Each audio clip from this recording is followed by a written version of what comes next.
Morning, everyone. Welcome to the Inspire Autumn Budget webinar.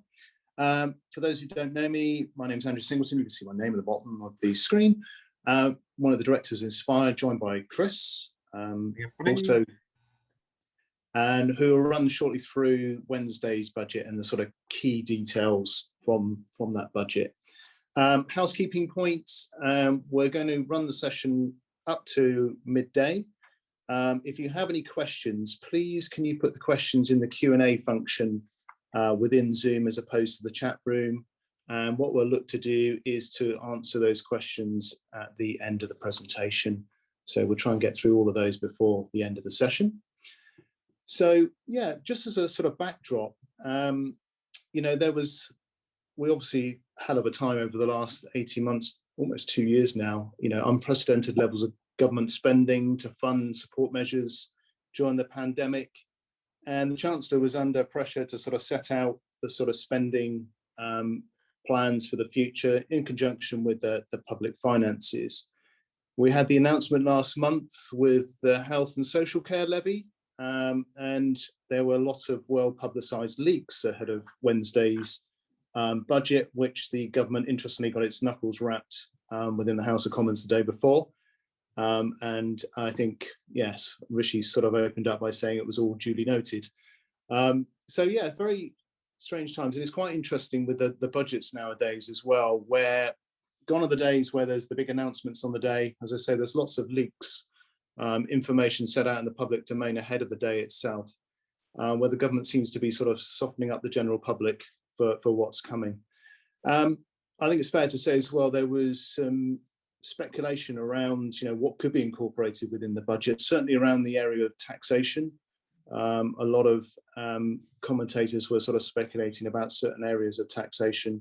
And I think it's fair to say a lot of it didn't really come to fruition. So interesting times. What I'll do now is I'll hand over to Chris, who'll run through the sort of key announcements in more detail. As I say, we'll go through any questions that you have at the end of the presentation.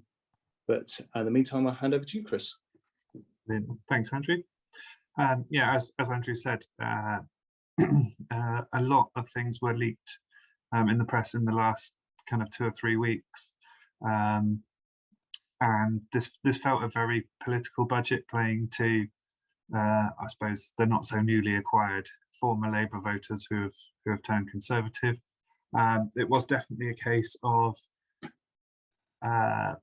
public sector spending more than anything else. I think when we had George Osborne and David Cameron, they were using the phrase "fix the roof whilst the sun is shining," but it feels like there has been some agreement between Boris and Rishi Sunak as to actually we need to perhaps placate to a degree those newly converted voters and actually more public sector spending. So with that as an overview, I thought these are kind of the key areas that we'll just run through. The big picture of what the economy has gone through to begin with, then look at some new things that he has introduced internally inside the Treasury.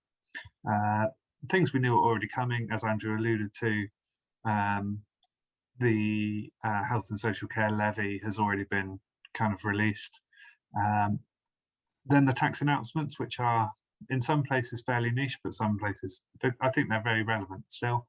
Other announcements, he spent a long time, for example, on beer and alcohol duty, and that was kind of one of the longest parts of his speech on Wednesday, so it was interesting he laboured so much on that point.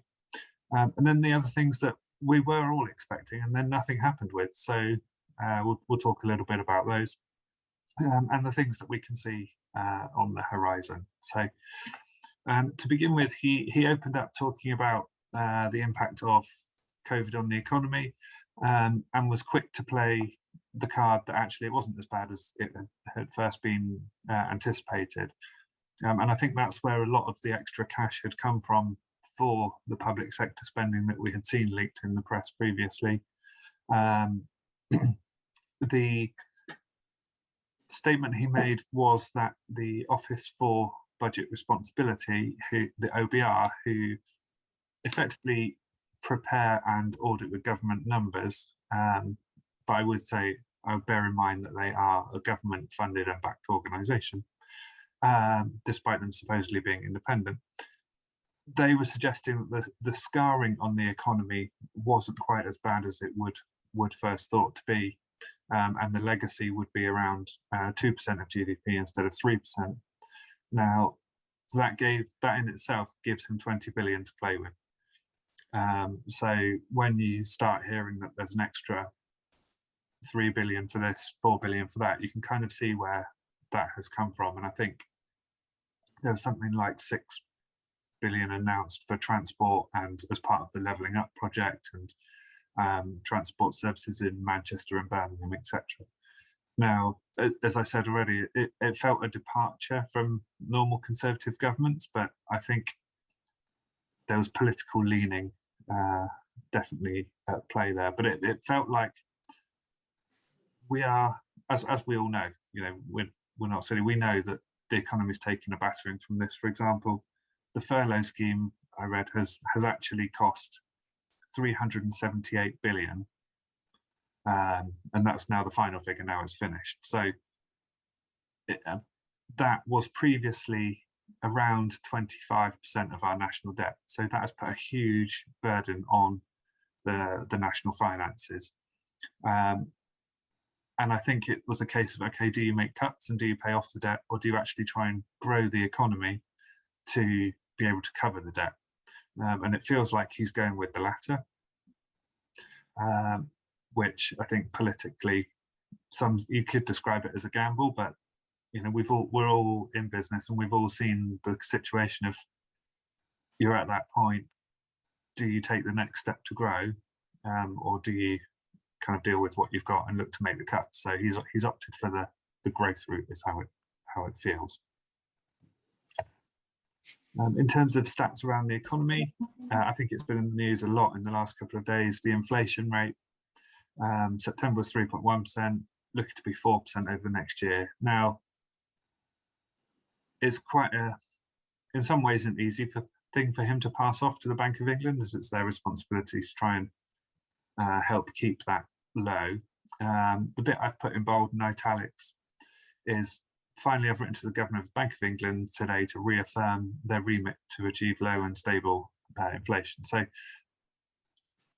if there is a signal that there could be an interest rate rise on the way, I feel that it's there. And reading some of the Financial Times press this morning and yesterday, a number of banks have already increased their mortgage rates by around 0.25% following the budget on Wednesday. So I think I recall Barclays had, Nationwide were possibly following suit. So and some people were signalling that it's the end of the era for ultra low cheap borrowing. So I think that's something to really watch out for. And obviously, I think the economy can't take too much of that hit at this point. So I think those rates will come gradually, but there is definitely a signal that those rates are going to be coming. UK economy forecast to return to pre-COVID levels by 2022. So that's a good soundbite, but I think we do need to bear in mind that pre-COVID levels was December 19 or January 19. So that does put the economy back to where it would have been 2 or 3 years ago. So if you imagine us actually having a period of 2 or 3 years of no growth, then I think that puts quite a stark reality on actually where we've been. Annual growth set to rebound 6% in the next couple of years. Again, at one point that had dropped, I think by 9.9% in one of the quarters. So again, it's nice headlines. There's a lot of catch up there, and actually things are bouncing back, and we are seeing, a recovery. But actually, it's important to put that in context of where that's come from, I think. The unemployment figures expect to peak at 5.2% next year, lower than the 11.9 previously predicted. Again, obviously good news, but we do need to put in context that 3.8% was December 19. So again, you could say 1/3 higher than where it was pre-COVID. So the interesting bit on that is if you have comparatively high unemployment numbers, I think all of us in our businesses are struggling to recruit. So it's a little bit confusing in some respects, but it just depends obviously where the labour pools are and the skills that they've got available. But in terms of the government's stated ambition of creating a high skilled kind of tech-based economy, I think that might happen for a little bit, and we will see a bit of transition across the labour market as that takes place. So yeah, positive news that it's a lot lower than it previously was. Obviously, we've had the furlough scheme support, or previously could have been. We've had the furlough scheme supporting that, but as I say, at a very large cost. Interestingly, he said that borrowing as a percent of GDP is forecast to fall to about 1.5% in the next few years. Now, if you rewind 2 years, the government was suggesting that we would be at break even at that point. So that kind of aspiration appears to have gone out the window. No one is talking about there not being a year-on-year deficit and borrowing being required, etc. So it's quite interesting to note that they're settling for small borrowing rather than no borrowing. But again, obviously, so much has changed in the last couple of years. A reshape of that landscape is not surprising, but there's no aspiration to actually bring that to zero, which I found quite an interesting observation. He did announce himself some new rules to follow, which is very kind of him. I wish I could make my own rules also. That he would, or all chancellors should then follow that underlying public sector debt must fall as a percent of GDP. Now, there are various different ways of measuring underlying public, of measuring public sector debt. Underlying public sector debt excludes any special measures from the Bank of England. So any of the QE money that has been put in from the Bank of England is excluded in that. So that's just worth bearing in mind. But there's that. There's also everyday spending should be covered by tax and borrowing. Now, to me, these sound, or certainly the second one, just sounds like you should live within your means. And actually, borrowing should just be for growth. Now, I think as business owners, we can all kind of understand that. And actually, if you equate the first one to being, the balance sheet position of the company we should be aiming to improve it. I think those two things are just sensible planning. Whether they remain, because he can just, or someone in the future could just tear them up really as easy as he's just written them. So I don't know if that's a little bit of a message to people that we do have to kind of sort ourselves out and live within our means, or if it's just political posturing really. Things we already knew were coming out. So these kind of they got the bad news out early, so to speak. So in March, it was announced that income tax bands won't change. So the thresholds at which tax is charged will be frozen for the next 5 years, up to 2026. So personal allowance, so the band that you pay 0% tax on, first 12,500 will be zero. After that, basic rate, and then a higher rate from 50,000 to 270. Now, traditionally, we've seen some fairly big jumps in those, again, politically motivated, but there was a promise that those would be going up with inflation. Now, obviously, as inflation's at 3 or 4%, and those will be holding steady for the next 5 years, you can see where the extra income is going to come for the government from those from those measures. Corporation tax rises from April 23, potentially 25% rate for companies earning more than 250k. Again, that was announced in March with a kind of a long-term aim that will be happening in a couple of years. It's almost as though if you put the measure in a few years' time, people will kind of forget that you've said the bad news. But trust me, we're not. That is still, I suppose, historically, I know we've had 19% for quite a while now, but historically 25%, and also competitively across, I think the G7 and G20 is quite a competitive rate, but it's still going to be quite a shock come April 23 that people are losing an extra 6% of their profit margin.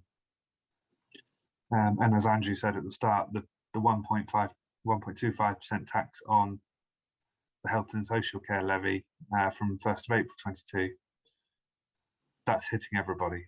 So I found it quite interesting when it was announced that in the manifesto, the Conservatives said they wouldn't increase income tax, national insurance or VAT. So effectively, you just create a new tax. So it gets around that problem. But I think those things are coming in the next 12 to 24 months. And if they were all brought out on the budget on Wednesday, people would be somewhat more focused on those than I think the news of the extra public sector spending. So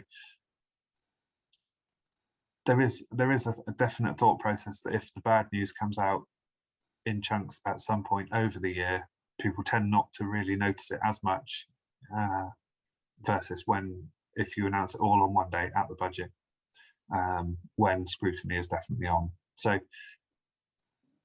whilst there may not be too much other bad news to come in some of the following discussions, please remember those things are there, and we do need to think about them and factor them in. You may want to look at taking some income early in the next couple of years, particularly before April 22, when the extra 1.25% comes on, or you may think it's only 1.25%. Is it worth it? Do we leave the money in the business? How do we kind of balance the two off? But something worth thinking about for sure. Yeah, I think I'll just come in there, Chris. It's quite interesting, as you say, that the timing of these announcements, as I alluded at the beginning as well. There's quite there. I agree with you. There is a thought process behind this. Say, get the bad news out of the way, and then sort of more good news, if you like, on the day itself. It's quite interesting with the 1.25% increase as well on the dividends tax and the national insurance, that there are some knock-on effects to other things as well. With some of our clients, we're looking at things like overdrawn directors' loan accounts possibly, and the tax that's levied on that should those loan account balances not be repaid within 9 months of the year end. Historically, that tax rate's been 32.5%. Guess what? The 1.25% has been added to that as well. So again, as Chris was saying, when you thinking about planning and taking money from your businesses, that's something to bear in mind as well. Again, that sort of thing is not publicised, but is a knock-on effect, some of these changes. Yeah. In terms of actual tax announcements on the day, mainstream, there weren't really that many to cover, which is, I suppose, in one way, we've been asking the Chancellor for certainty and stability to be able to plan and run business. So from that side of things, you can say thank you, I think. But alternatively, perhaps he doesn't have much room to play with. So I'll run through these in more detail in a moment, but there were some reforms to R&D tax credits, so research and development, business rate relief for certain sectors, annual investment allowance, and various cuts to duties, which I will cover. So R&D. So currently, you can have tax credits for undertaking research and development within your business with a view to sort of scientific gain, really, and actually advances in technology that aren't able to be sort of readily bought off the shelf. Now, it's surprising some of the figures that he brought out were that we were actually, as a country, we were lagging behind the investment that places like America, France, Germany actually undertake. And he was looking to stimulate that by way of additional tax reliefs for companies to do so. Should his measures have the desired effect, it will then put us to the top of that table. So the primary one, or there's two real key elements on this. One is that tax reliefs will be able to include cloud computing and data costs, whereas previously that's not been the case. So traditionally on a tax relief credit claim form for research and development, you would look at the time people have spent on projects, you would look at the materials you may have had to have spent on projects, but also you may not have got some of the background work that was needed to help you get there. But now some of that is looking to come in.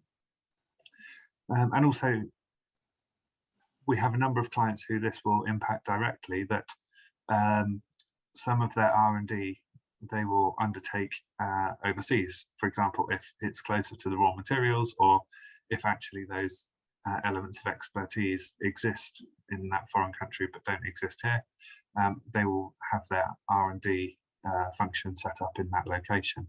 Now, actually, Rishi Sunak said that in common with other global regimes, we'd actually only be allowed to claim tax credit funding when it's spent in the UK rather than through any overseas entities. So that is something that will be directly impacting our clients, and we'll be talking to them about that. But it is quite niche, but it's actually really important.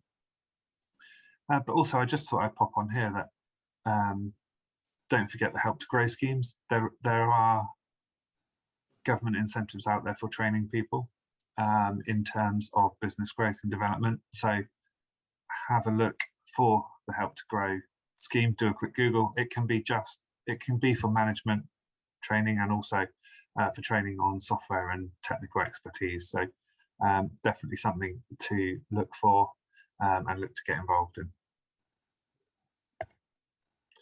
Business rates.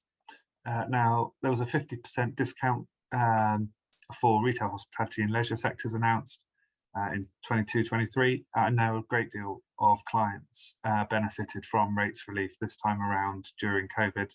And for some people, it was the difference between keeping the doors open or not.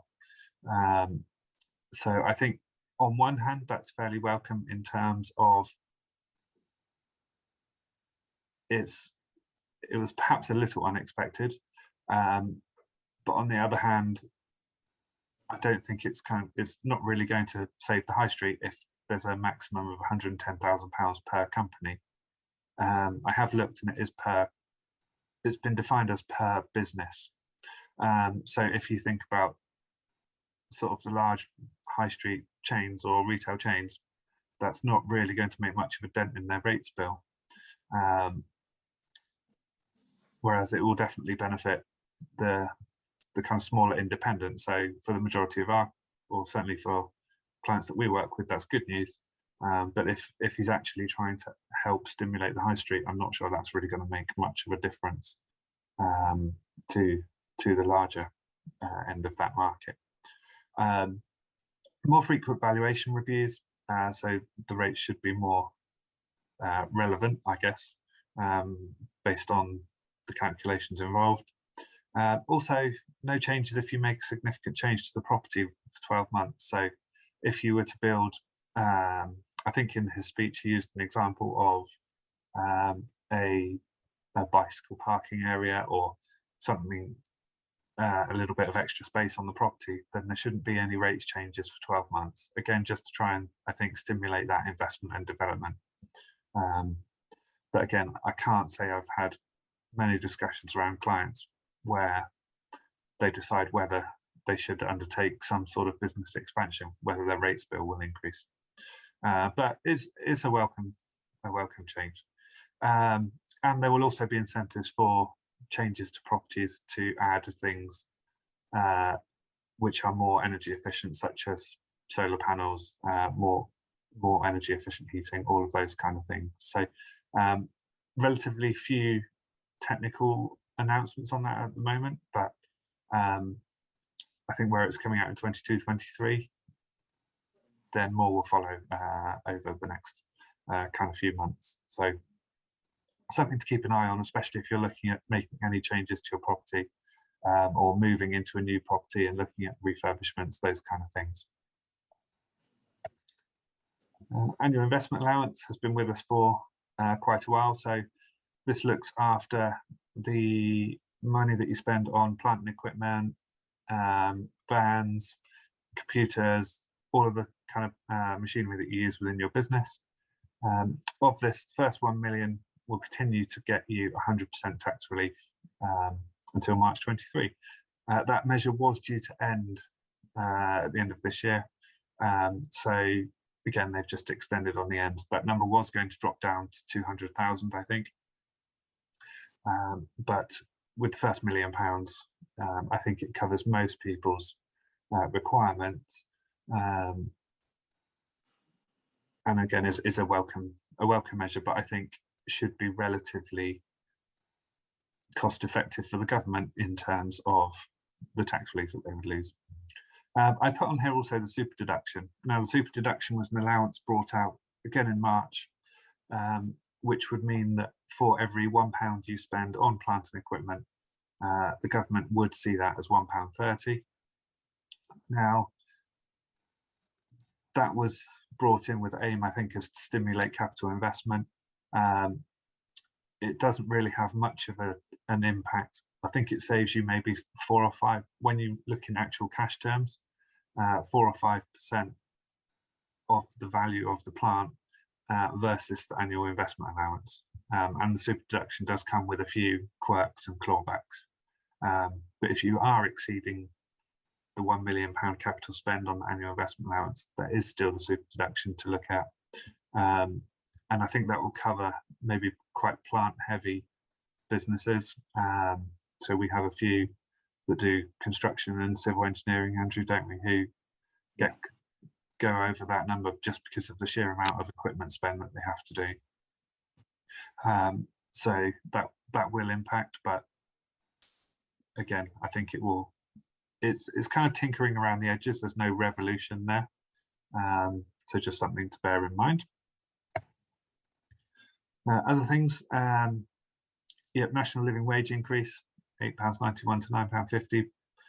I think that is going to have a big impact in terms of the lower paid workforce and the wages that people need to give them. I was talking to a client yesterday who effectively runs a fulfillment business, and they were saying they were paying, they've just had to give staff a pay rise to, I think it was £10 or £11 anyway, just to actually get them through the door. And now this is coming, and so their wages are going to have to go up again to keep them ahead of that minimum level. So I think this is only going to put pressure on the wage increase inflation measures. So, but again, it's a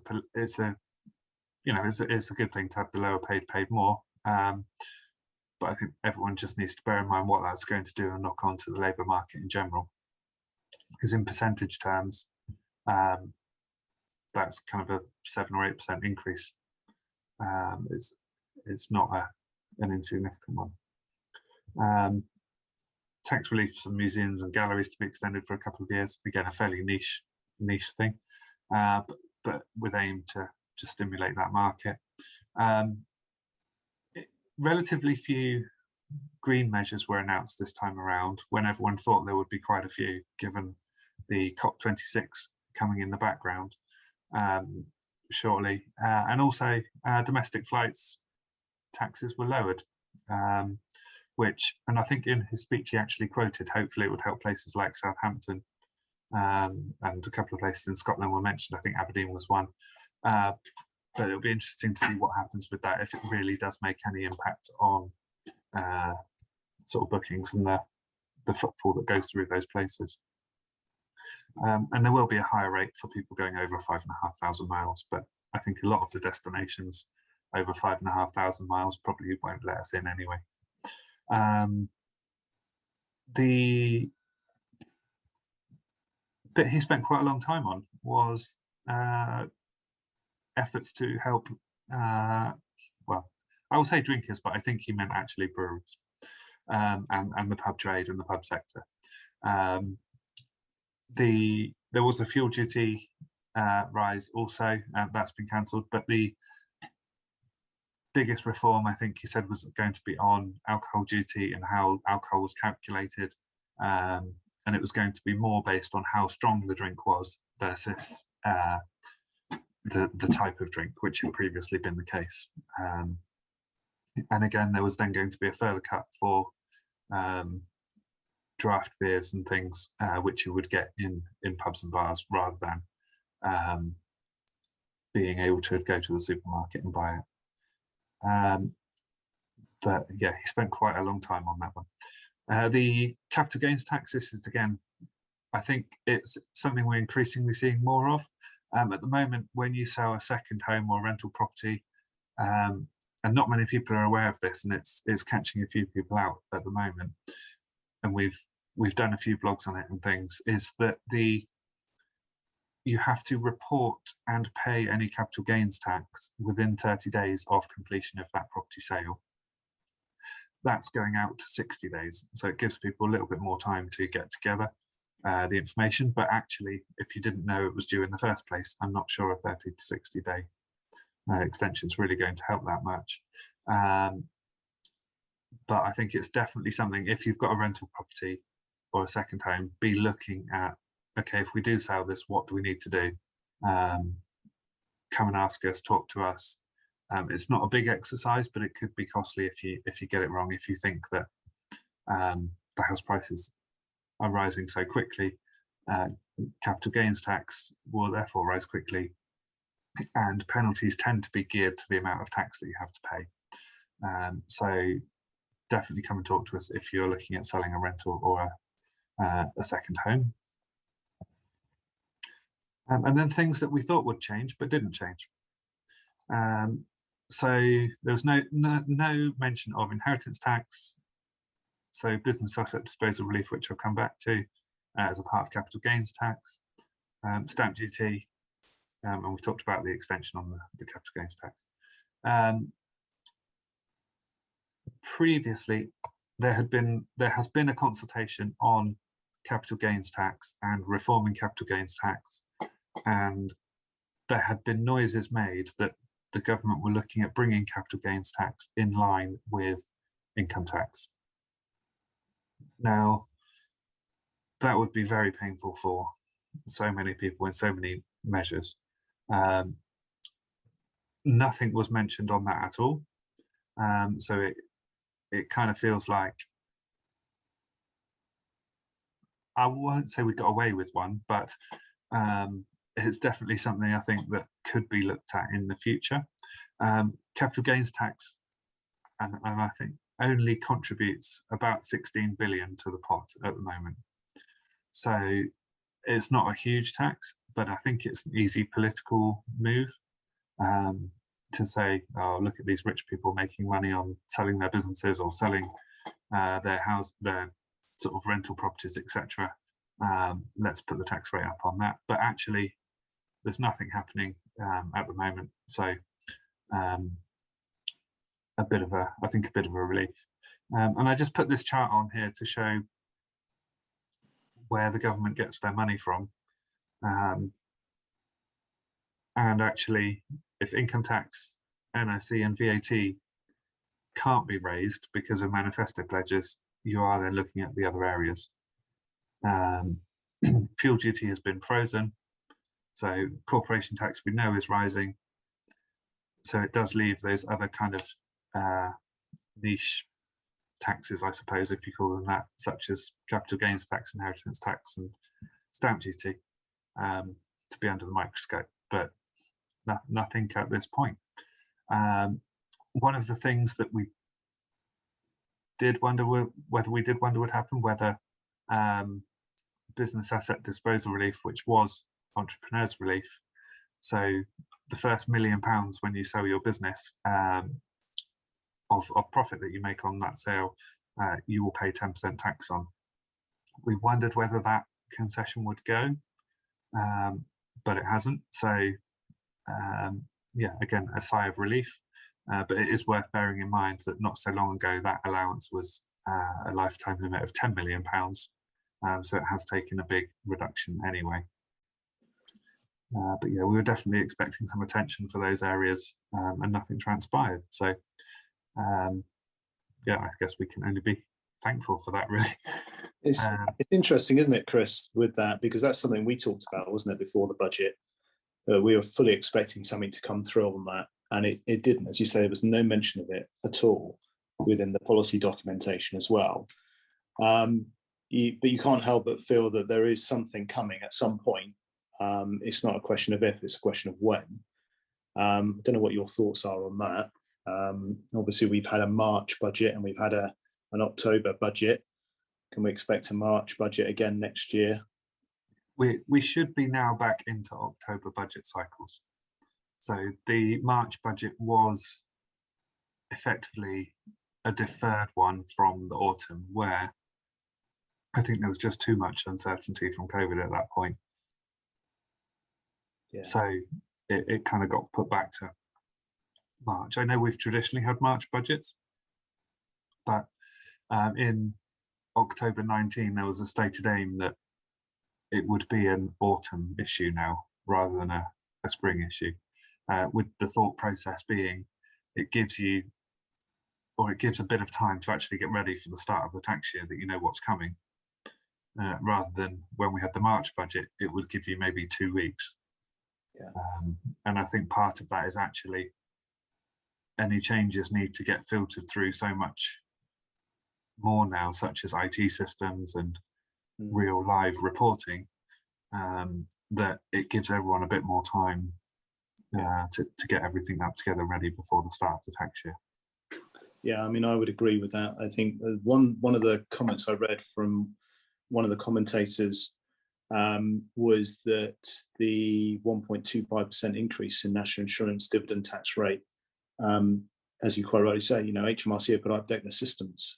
It's going to cost them £500,000 to sort out that change of systems, from according to this one commentator.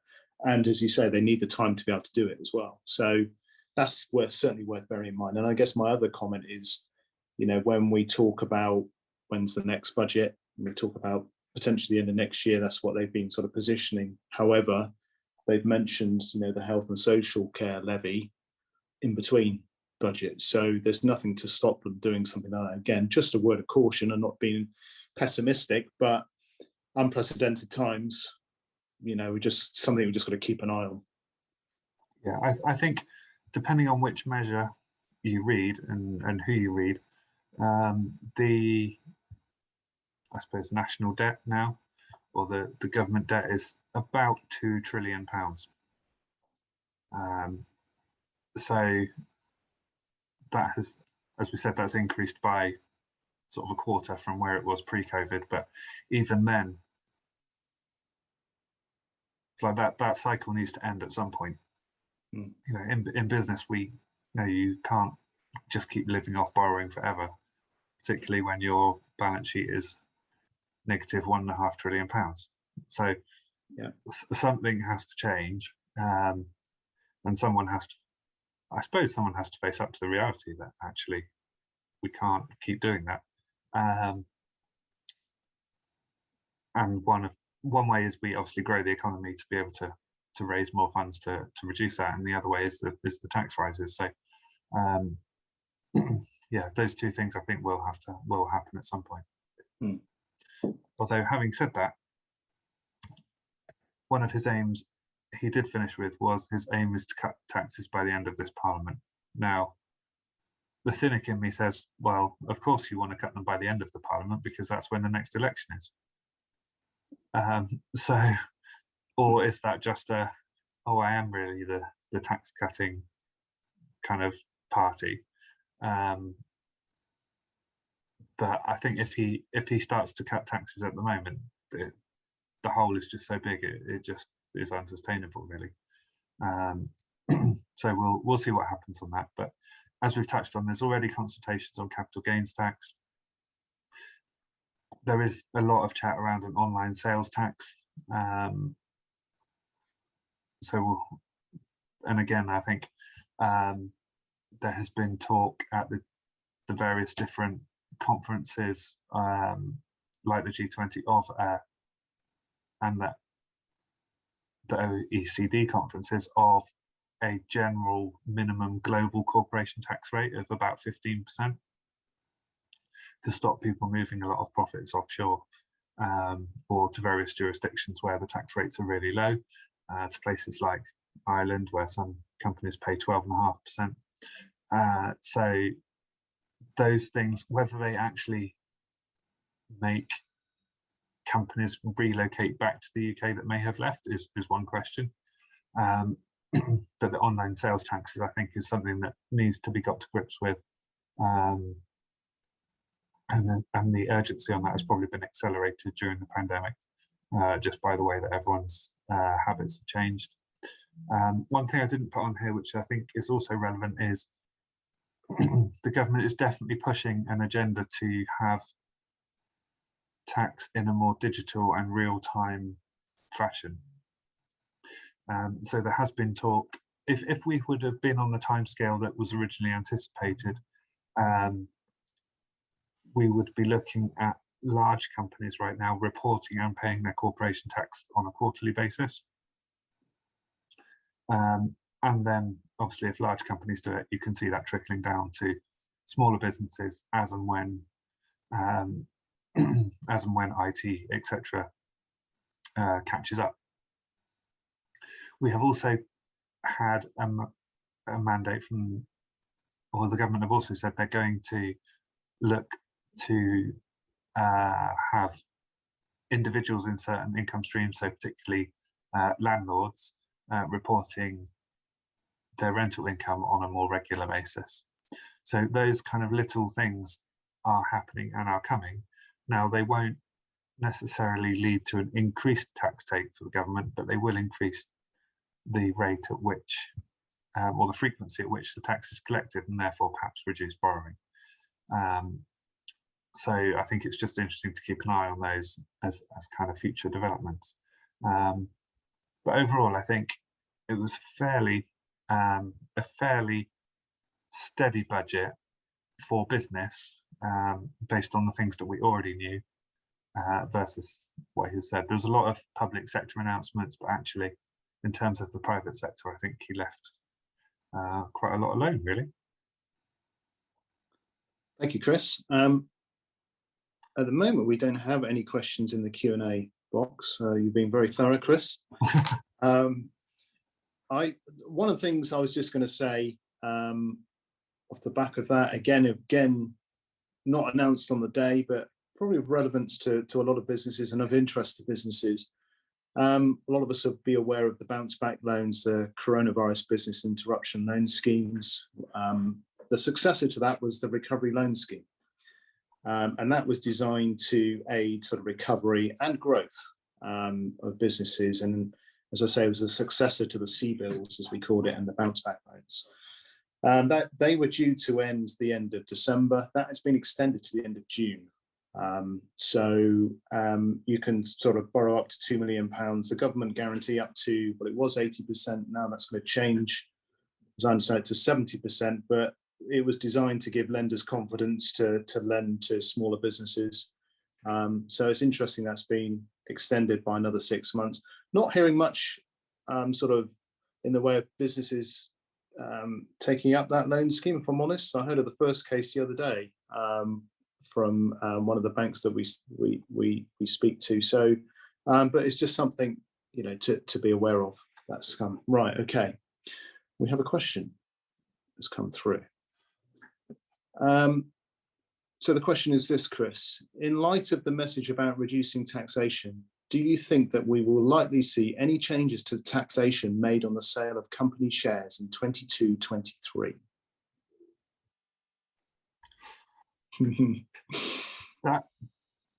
that is a tough one. It is. It feels like no, based on this budget should cover the 22-23 tax year, in that the rates are now, or should now be set. Assuming we get no kind of interim budget in March, then yes, I think this is kind of the playing field that we've got for the next 12 months. What I would say is if the budget comes in, if we have the budget at the same time next year, it is not unheard of for measures to come in overnight, certainly around capital gains tax. That's happened before. So you could have a window of 12 months from now to the next budget as to when that change could be envisaged. So I think that's probably where I'd put my money if I was betting on it. Yeah, I wouldn't disagree with that. I think it's keeping one eye on the press as well. You know, we talked about the leaks and things, and how supposedly the government, as I said at the beginning, have taken notes of the fact that they shouldn't really leak so much in advance. But you do find that sometimes that once you start hearing noise about these things, it's time to think. Yeah. Okay, thank you, Chris. I think some of those leaks go back to the point that now everything is digital. They have so much process that they need to go through to get systems set up for these. So many different people are going to know of what the changes are that are coming. Yeah. Now, I've got no doubt that the leaks probably occur from high level to various different press that they want to know. But actually, by the time it's got through to the IT person at the other end, who's actually got to change boxes and inputs and all of those kind of things, then a lot of people are going to know changes that are coming. Yeah, no, that's a very good point. We have another question. How do you the previous question beyond the next 12 months to end political term? So how do you answer the previous question beyond the next 12 months to end? I guess to the end of the political. I could see a change before the next election about capital gains tax rates, if that's what the question is aiming at. As I say, it feels like they're a soft target. It doesn't impact too many voters, and therefore, yeah, I could definitely see that happening. Yeah, I agree with that. Okay, there's no other questions at the moment. If there's any more, then please do put them in now. Got a little bit of time, but I mean, in terms of the R&D side of things, Chris, it's quite interesting what you're saying on that. And I'll just make some comments on that. You know, what we're seeing is, as you say, there's been some focus on research and development, and obviously there were some announcements in the budget about that, some changes to it. It's quite interesting from our side of things that we're seeing that HMRC are showing a lot more interest in R&D tax claims. I think it's fair to say. Yeah. And you know, and they're looking to. There was certainly a review to see that it was, you know, the right sort of claims are being put through. It's for the right reasons, and it's quite interesting to see that HMRC are putting a lot more sort of people, if you like, behind this. Don't know if you've got any views on that. I don't think there was anything in the announcements to say that it was going to change, but we're certainly seeing that, aren't we? Yeah, there's definitely an increase in the inquiries into the R&D claims. So just because you've got your R&D cash, it doesn't necessarily mean you've got a kind of a green tick. But I think general revenue activity will increase around the kind of cash payments that have come out. So R&D, also the furlough schemes, we know that that's going to be high on their hit list for challenge, and also I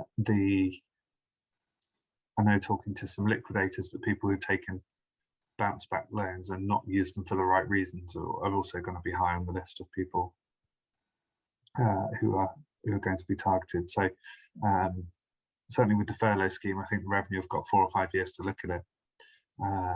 So I could see that they will be putting a lot of resource into that, because some of it was very complicated well, it was very complicated when it first came out, and the rules changed almost daily, and therefore it wouldn't be a surprise if people got in some sort of inadvertently into a bit of a tangle with it, and therefore you could see an easy kind of target for the revenue to pick things off with that. Yeah, no, agreed. Okay, well, we haven't got any other questions that have come through, so what I'll probably do then is just to draw things to a close. I hope everyone found it useful, informative. Please keep an eye out on sort of future podcast blogs that we're going to put out in the coming weeks. Just leaves me to say thank you very much from Chris and myself for watching. If you do have any further questions after we close off the webinar, then we're here to help. Please do reach out to us. And that's it. Thank you very much. Enjoy the rest of your days and speak to you all soon. Thanks. Thank you.